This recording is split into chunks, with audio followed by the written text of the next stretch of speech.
नमस्ते, नमस्कार, आदाब, सत श्री अकाल। आप सभी का स्वागत है आपके अपने YouTube चैनल हिस्ट्री विथ विवेक में। आज हम मध्यकालीन भारतीय इतिहास के अंतर्गत भारत में तुर्की शासन की स्थापना के क्रम में इल्तुतमिश के बारे में अध्ययन करेंगे।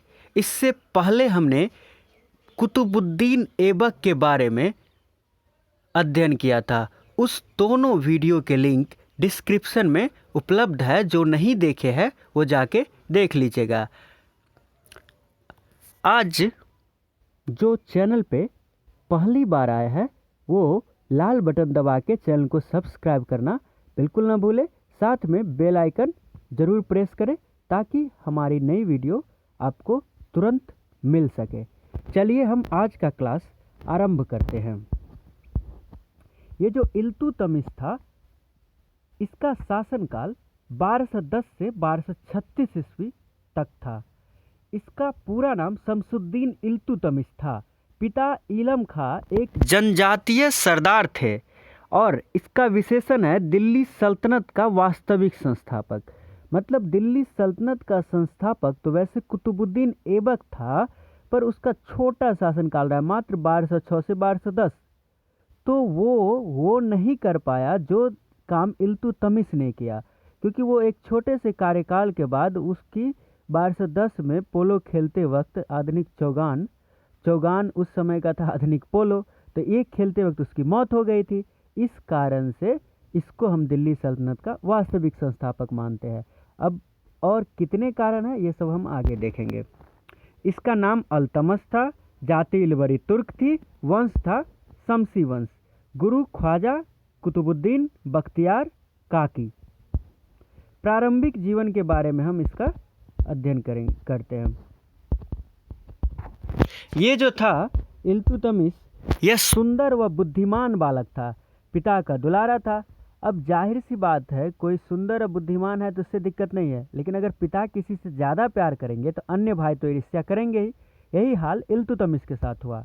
तो क्या हुआ कि ईर्ष्या इतनी बढ़ गई कि उन भाइयों ने इल्तुतमिश को बहला फुसला कर ले गया गुलामों के मेले में, और भाई अपने भाई होके भाई को बेच दिया, खरीदा।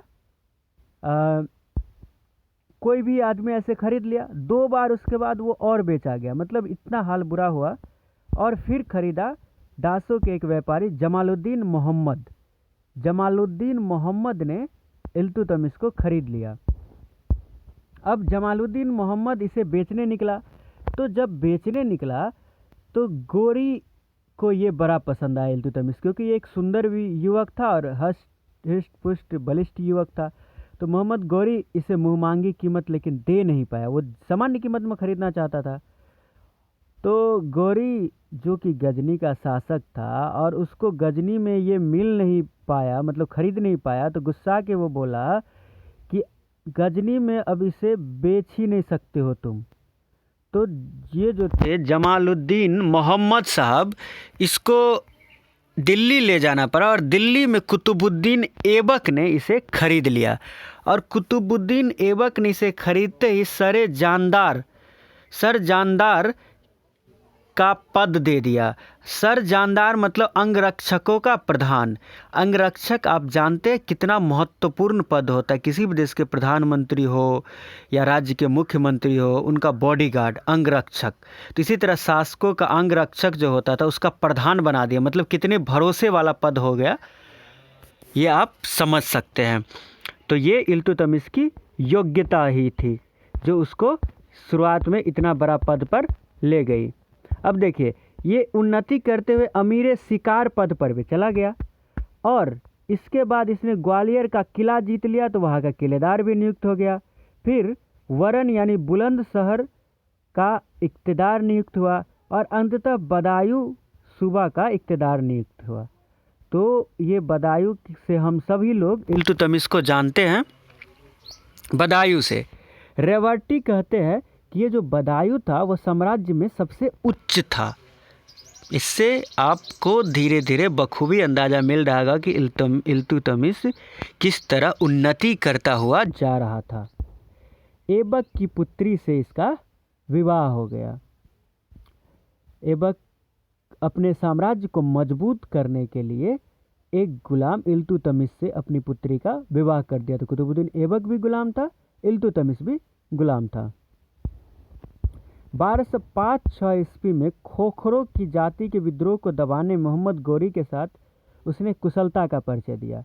तो मोहम्मद गौरी, जिसकी 1206 में मृत्यु हो गई, और मृत्यु काल से जस्ट कुछ दिन पहले जब जिस तरह से उसको सहायता दी इल्तुतमिश ने, वो बड़ा ही प्रसन्न हुआ, खुश हुआ और बोला ऐबक को कि इससे भला व्यवहार करो, और उसी की सलाह पर इसे दास्ता से भी मुक्त कर देने का आदेश दिया गया। अब है शासक बनने के साथ उसको क्या क्या समस्याएं और उसने समाधान के लिए क्या क्या किया। जी हाँ, इल्तुतमिश शासक कैसे बना। ऐबक की मृत्यु के बाद सिपह सालार अमीर अली इस्माइल ने दिल्ली तुर्क सरदारों की सहायता से इल्तुतमिश को दिल्ली का आमंत्रण दिया, और इल्तुतमिश ने दिल्ली आकर खुद को सुल्तान घोषित कर लिया, और कुछ दिनों के लिए जो सुल्तान बने थे आराम शाह, उसको परास्त किया, हराया और उसका वध भी कर दिया। अब देखिए, जब कोई सुल्तान बनता है और नया सुल्तान जब भी बना है, इतिहास गवाह रहा है कि उसके ढेरों विरोधी पैदा हुए हैं।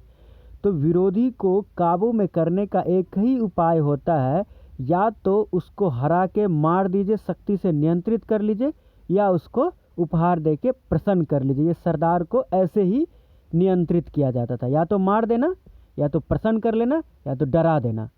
यही सब नीति अपनाई जाती थी। तो इल्तुतमिश के विरोध में कई सारे तुर्क सरदार दिल्ली से बाहर चले गए विद्रोह की तैयारी करने के लिए। ये जो विद्रोह था, इसके बारे में विभिन्न विद्वानों का विचार देखिए। मिनहाज उस सिराज लिखते हैं कि हिंदुस्तान के दूसरे स्थानों में अन्य कई अवसरों पर उसके और उसकी सेनाओं तथा तुर्कों के बीच शत्रुता पनपी थी। दैवी अनुकंपा के कारण अथवा अपने इस सतर्क कार्य प्रबंधन के परिणामस्वरूप इल्तुतमिश को उन सब पर विजय प्राप्त हुई, यानी कि जो विद्रोही थे उनको इल्तुतमिश ने आसानी से समाप्त कर दिया। अब देखिए, इसको किस किस का टक्कर का सामना करना पड़ा। सबसे पहले यल्दौज या यल्दूज कहिए, इसके टक्कर का सामना करना पड़ा। गजनी का शासक था। फिर उच्च का कुबाचा। ये दोनों किस समय के थे? ये दोनों कुतुबुद्दीन ऐबक के समय के ही थे, लेकिन कुतुबुद्दीन ऐबक की तो अकाल मृत्यु हो गई थी 1210 ईस्वी में, घोड़े से गिरकर मृत्यु हो गई थी। तो और तीसरा अली मर्दन। अली मर्दन के बारे में आपको बता दूं, अली मर्दन लखनौती का शासक था और कुतुबुद्दीन ऐबक की सहायता से ही बन पाया था। ये वही अली मर्दन था जिसने पीठ में छुरा भोंककर हत्या कर दी थी बख्तियार खिलजी की। जी हाँ, बख्तियार खिलजी एक शानदार भविष्य में शासक साबित हो सकता था, बड़ा ही योग्य इंसान था, लेकिन कुरूप था। इस कारण से मोहम्मद गौरी ने उसे अपनी सेना में रखने से, अपने पास रखने से इनकार कर दिया था। लेकिन खैर, ये अली मर्दान तो किसी तरह कुतुबुद्दीन ऐबक की सहायता से वह लखनौती का शासक बन गया। लेकिन जब ये कुतुबुद्दीन ऐबक मरा तो कहा, भाई हम तो अब स्वतंत्र शासक होंगे, अब हमको कौन रोकेगा।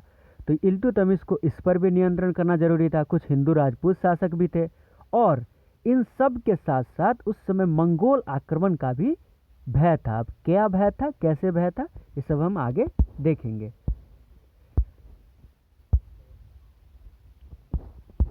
अब पंजाब एवं सिंध पर विजय देखते हैं। आरंभ में गजनी का शासक यल्दूज को मित्र बनाया व उसका दास्य मुक्ति पत्र व दूरभाष स्वीकार किया। ये जो शुरुआत में जब यल्दूज आया, तो यल्दूज ने मतलब कि शुरुआत में इल्तुतमिश शासक बना तो उसको अपना कुछ भेंट दिया और उसको स्वीकृति प्रदान करने के लिए, और दास्य मुक्ति पत्र व दूरभाष यानी 2 दंड वाला एक प्रतीक था। इसका मतलब ये था कि आप मेरे अंदर शासन कर रहे हो। तो इल्तुतमिश ने कहा, ठीक है भाई साहब, आपके हम अंदर ही शासन कर रहे हैं, कोई बात नहीं, शुरुआत में हमें तो अपने साम्राज्य को समझना है, फिर आपको हम मजा चखाएंगे जब हमारा वक्त आएगा। फिलहाल आपको हम इज्जत दे रहे हैं, स्वीकारिए। और उसने, इल्तुतमिश ने यल्दौज के सारे चीज़ों को स्वीकार लिया। अब देखिए आगे क्या होता है। 1215 ईस्वी में ख्वारिज्म के शाह के प्रताप से यल्दूज गजनी के बाहर भगाया गया। वह पंजाब से कुबाचा को भगाकर लाहौर व समस्त पंजाब पर नियंत्रण तथा इल्तुतमिश के क्षेत्रों पर भी दावा किया। तो अब देखिए कि जब यल्दूज हद से आगे बढ़ने लगा, पहले तो वो ख्वारिज्म के शाह के डर से भाग किधर कुबाचा के क्षेत्रों पर आक्रमण करके उसको नियंत्रित कर लिया, और वो बोलने लगा कि नहीं, हम तो मोहम्मद गौरी के असली वारिस है। इल्तुतमिश क्या कर रहा है बीच में भाई, तुम्हारा शासन, तुम्हारा राज, ये सब हमारा है, अब हमारे नाम करो। तब इल्तुतमिश ने कहा भाई अब सर से पानी ऊपर हो रहा है, अब तुमको दिखाना ही पड़ेगा कि इल्तुतमिश कौन सी चीज़ है। तो इसके बाद 1215-16 में क्या होता है, तराइन का तृतीय युद्ध होता है। अब आप तराइन के प्रथम और द्वितीय युद्ध के बारे में हमने पिछले वीडियो में कुतुबुद्दीन ऐबक वाले वीडियो में आपको बताया है, जिसका लिंक डिस्क्रिप्शन में आप देख सकते हैं। तो 1191 में तराइन के प्रथम युद्ध में मोहम्मद गौरी और पृथ्वीराज के बीच जो युद्ध हुआ था उसमें मोहम्मद गौरी पराजित हुआ था। पर द्वितीय जो तराइन का युद्ध था 1192 ईस्वी में, इसमें मोहम्मद गौरी को विजय मिली और पृथ्वीराज चौहान को पराजय मिली थी। उसी के बाद भारत में तुर्की शासन की स्थापना की दिशा में कदम बढ़ने लगे और कुतुबुद्दीन ऐबक पहला शासक बनने का सौभाग्य प्राप्त हुआ था उसे दिल्ली सल्तनत का। तो इसी तराइन के मैदान में तृतीय लड़ाई हुई और यल्दूज पराजित हुआ, बुरी तरह पराजित हुआ। इसामी लिखते हैं वह हासी भाग गया और बंदी बना लिया गया, लेकिन बहुत से इतिहासकार इससे सहमत नहीं है। असलियत में यल्दूज को मार दिया गया, वध हो गया यल्दूज इसी युद्ध में मारा गया। इल्तुतमिश के सामने उसकी एक भी ना चली। इससे आगे और भी इल्तुतमिश के शासन काल के चमत्कारिक शासन के बारे में ढेरों वर्णन है, जिसको हम पार्ट 2 में अध्ययन करेंगे, और उसी में इल्तुतमिश का पार्ट 2 इसका अंतिम पार्ट होगा। उसी में हम इल्तुतमिश को समाप्त करेंगे, फिर उसके बाद अगले टॉपिक पर बढ़ेंगे।